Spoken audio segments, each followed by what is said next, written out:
Sir हम लोग आए थे 3 तारीख को, अभी 10 दिन पहले। तो उसमें एचएम साहब ने हम लोग को बोला था कि हम सीएम साहब आएंगे, जैसे ही हम आप लोग को मुलाकात कराएंगे 5 प्रतिनिधि बुला के, और हमारे मतलब शासन तरफ से एक डेलीगेट भेजेंगे प्रतिनिधि आप लोग को जानकारी के लिए कि धरना स्थल पे क्या हो रहा है ऐसे करके। लेकिन ना अधिकारी गए हैं शासन की तरफ से, न हम लोग को सीएम से मुलाकात करने के लिए कोई बुलाया गया है। अब इसलिए हम लोग थक हार के फिर आए हैं हम लोग कि चलो एक बार बात कर लेते हैं कि क्या बोल रहे हैं ऐसे करके। बार बार सिर्फ आश्वासन दे के भेजा जा रहा है, लेकिन आदेश नहीं दे रहे हैं। जी सर, यही बोल सकते हैं हम, क्योंकि सब तरफ से ऐसा नहीं है कि स्टेट ही नहीं, पूरा सेंट्रल तक ये मैटर चले गया है, दिल्ली तक ये मैटर चले गए हैं कि सीएफ वेटिंग वालों के साथ अन्याय हो रहा है करके। लेकिन यहाँ शासन कुछ नहीं कर पा रही है। वो सब बोलने के लिए रहता है सर, क्योंकि अगर एचएम साहब के बस एक आदेश का ही वेट कर रहे हैं प्रशासन, इनके एक आदेश से हमारा नियुक्ति पत्र जारी हो जाएगा सर। सर अब हम तो अपना घर द्वार छोड़ के, नौकरी चाकरी छोड़ के आ ही रहे हैं। अब ये दर्शाता है कि हमारी क्या अहमियत है इनके नज़रों में। हम सर एक आम नागरिक हैं और हम केवल एक ही मांग चाह रहे हैं, नियुक्ति, नौकरी, जो कि आज के दौर में हर युवा की एक ही यही मांग है, रोज़गार। यही रोज़गार ही सम्मान है एक युवा के लिए और रोज़ी रोटी का एक ज़रिया बनता है। 2018 में जब हमने भर्ती दी थी, उस समय जब वेटिंग लिस्ट आया था, उस वक्त पहले तक के हर वेटिंग लिस्ट को क्लियर किया जाता था, पूरा का पूरा उठाया जाता था। 2018 तक के जितनी भी भर्तियां हुई हैं उन सभी में, जब तक रमन सरकार थी। और 2018 के बाद से पता नहीं कौन सा ग्रहण लग गया है छत्तीसगढ़ को कि आए दिन धरना प्रदर्शन, आए दिन कोर्ट कचहरी, भर्ती शुरू होती है, कोर्ट में मामला लंबित चलता है, अभ्यर्थी यहाँ से वहाँ भटकता है। बस यही सिलसिला चल रहा है, चाहे वो भाजपा हो चाहे वो कांग्रेस हो। आरोप प्रत्यारोप लगते रहते हैं, भाजपा कांग्रेस पे लगाती है, कांग्रेस भाजपा लगाती है। लेकिन इस बीच हम युवा कहाँ जाएं? हम युवा उन्हीं से मांग करेंगे जो अभी सरकार में हैं। ठीक है, कांग्रेस ने हमें नहीं लिया, हमने उनके सामने बहुत विनती की, प्रयास किया, कोर्ट भी गए। कोर्ट में ये डिसीजन आया, जैसा कि अभी कहा भी जा रहा है विजय शर्मा जी के द्वारा, कि कोर्ट ने कहा भी है कि ये लोग 1 साल के बाद आए हैं और ज़रूरी नहीं है कि इस वेटिंग सूची पे विचार किया भी जाए। तो मैं ये कहना चाहता हूँ कि ये 1 साल के रूल। जी सर, ये जो मामला जो है ये लंबे समय से रुका हुआ है, जबकि ये रुका नहीं रहना चाहिए, क्योंकि ये जो है योग्य कैंडिडेट हैं, एलिजिबल हैं, तो अपनी मांग को, इनकी मांग जो है जायज़ है। क्योंकि इसलिए कि ये जो इनका जो परिवार जो है बहुत ही गरीब, बहुत ही छोटे परिवार से आते हैं।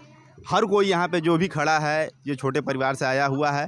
और छोटा परिवार जो किसान परिवार है, वो किसान का बच्चा एक दिन जो है बड़ा होता है, तो किसान का ये सपना रहता है कि मेरा एक दिन बच्चा जो है उस पायदान पर पहुँचेगा, जबकि हमारी ये घर मड़ई जो भी है आज हम इसमें रह रहे हैं, इसको एक दिन जो है अच्छा बनाएगा, एक दिन बढ़िया रहने खाने का व्यवस्था भी अपना हो जाएगा। लेकिन आज जब वो कामयाब होता है तो सरकार यही कह के टाल देती है कि जाइए, बाद में आइए, बाद में आइए, बाद में आइए। आज बात करते करते आज 7 साल बीत गए। आज दिन पे दिन, तारीख पे तारीख करते करते 7 साल बीत गए। 7 साल में वो तारीख नहीं आई कि 2018 की वेटिंग क्लियर किया जाए।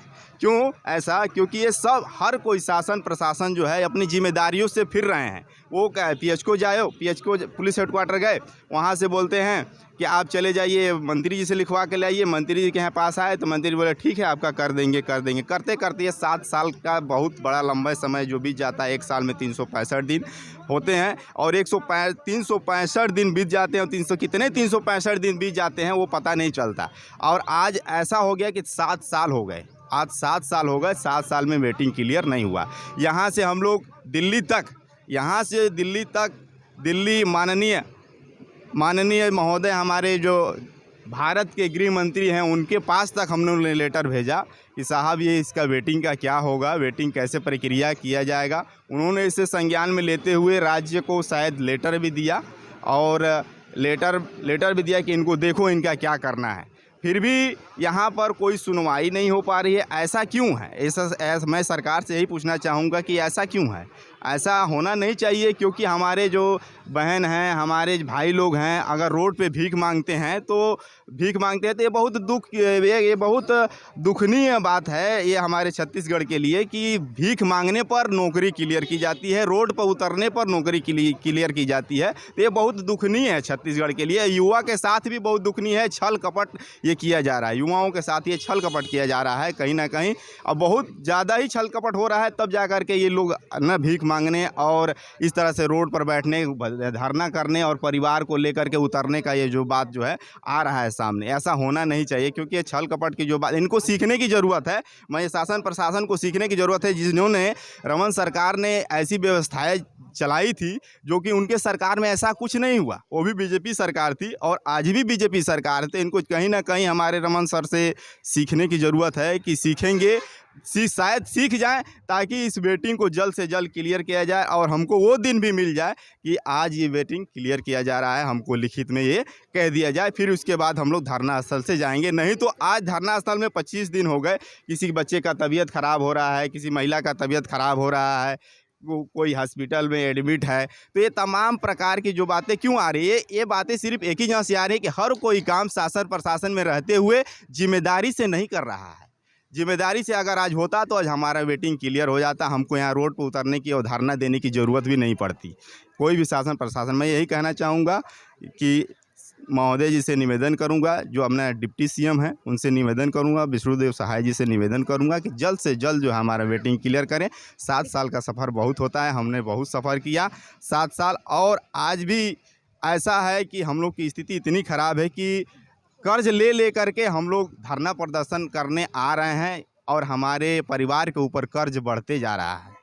सर देखिए, सरकार ये ज़रूर कहती है बेटी बचाओ बेटी पढ़ाओ, लेकिन यहाँ तो हम बेटी बहू यहाँ रोड पे आ गए हैं सर। ये इसका जिम्मेदार सरकार ही है, और किसको दोष दें हम। 7 साल से भटक रहे हैं और हम काबिल हैं अपने। हम 2018 के वेटिंग लिस्ट में हम लोग का नाम आया। हम लोग को कहीं ना कहीं एक उम्मीद था आज होगा कल होगा करके, और ये 7 साल बीत चुके हैं, फिर भी हम लोग वहीं के वहीं हैं।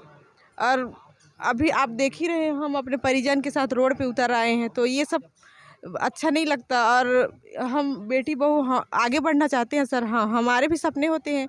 हम अपना सपना पूरा करने के लिए हमने बहुत मेहनत किया था, फिर भी हमें अनदेखी किया जा रहा है। तो उनसे हम एक बार मुलाकात कर चुके हैं, उनके आश्वासन से हम फिर से एक बार उम्मीद लेकर आए हैं ताकि वो हमारी बात सुने, और उन्हें हमारी बात सुनना ही पड़ेगा, क्योंकि हम लोग तो ऐसे जाने वाले हैं नहीं। क्योंकि 7 साल जो आज तक हम लोग भटके हैं, उस चीज़ को आगे नहीं बढ़ाना चाहते, और हमारा उम्मीद हम मतलब पूरा हो। हम यहाँ से जाएंगे ही नहीं, हम सर से मिलेंगे, उनसे लिखित में आदेश लेके ही जाएंगे सर। उन्होंने ये कहा था कि वो अपने 4-5 लोगों को मतलब सीएम सर के से मतलब हम उनके ज़रिए हम लोग को मिलाने वाले थे 1 हफ्ते के अंदर। इसीलिए हम लोगों ने 1 हफ्ता इंतज़ार किया, उनके बात का मान रखा, लेकिन फिर भी अभी तक हमसे कोई मिलने आया, ना ही वो अपने किसी आदमी को भेजे। इसीलिए हम लोग को मजबूरन दोबारा यहाँ पे आना पड़ा है। सर देखिए, आप तो देख ही रहे हैं, ये सब बिल्कुल अच्छा नहीं लग रहा है, क्योंकि अगर वो ठीक होते तो फिर हम यहाँ रोड पे आज नहीं होते, हमारा वेटिंग क्लियर हो चुका होता।